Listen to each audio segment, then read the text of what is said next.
अब खबर कोलकाता गैंगरेप कांड की। कोलकाता लॉ कॉलेज छात्रा गैंगरेप केस में बड़ा खुलासा हुआ।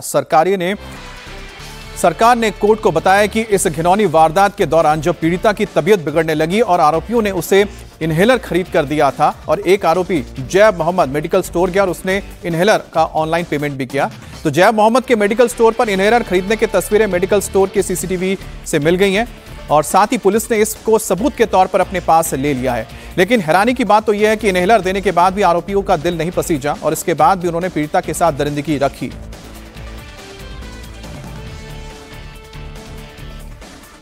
और आपको बता दें, सारी जानकारी सरकारी वकील की ओर से दी गई है और इस नए खुलासे के बीच पुलिस ने इस गैंगरेप केस के 3 आरोपियों को कोर्ट में पेश किया है।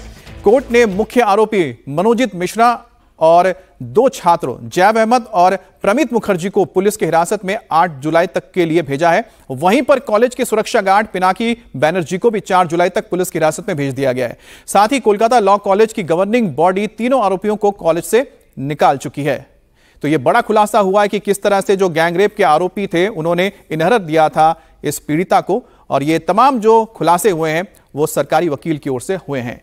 कोलकाता गैंगरेप पीड़िता ने पुलिस को दिए अपने बयान में कहा था कि दरिंदगी के दौरान उसका दम घुट रहा था और उसकी सांसें बंद हो रही थी और उसने आरोपियों से रहम की भीख मांगी थी और उसके बाद आरोपियों ने उसे इनहेलर लाकर दिया था, लेकिन उसके बाद भी दरिंदगी जारी रखी गई थी। अब सरकारी वकील के ओर से जो सबूतों का आधार रखा गया है वो इसी पर है।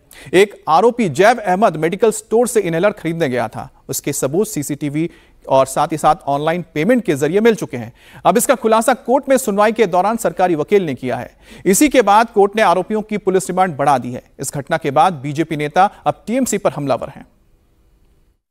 वो अभी भी सामने नहीं आ रहा है, उसको दबाने का प्रयास टीएमसी कर रही है। क्यों? टीएमसी का स्टूडेंट लीडर वो है। जो लोग दोषी हैं 10-10, 11-11 साल से वो लॉ कॉलेज में है, पास आउट होने का बाद भी वहाँ का लीडर है वो, फिर वहाँ का कर्मचारी बन जाते हैं। एक लॉयर कैसे 4th क्लास स्टाफ होकर के यहाँ कॉन्ट्रेक्चुअल के कर्मचारी बन सकता है? जहाँ कोई बंगाल में ट्रेड यूनियन स्टूडेंट यूनियन नहीं है, स्टूडेंट यूनियन का कॉलेज यूनिवर्सिटी में चुनाव नहीं होता है। ये तो प्लान्ड है, छुट्टी के दिन किसी लड़की को बुलाना, वो भी यूनियन के ही उनके ही है, नेत्री है, और 6-8 घंटा उसको कॉलेज में बंद करके रखना, उसका जबरदस्ती उसके ऊपर करना। अब सांस बंद हो रहा था, उसको इनहेलर देना, बारी बारी में उसको टॉर्चर करना, कितना अमानविक है। फिर भी ममता बनर्जी उनके पार्टी उसको बचाने का प्रयास कर रहे हैं।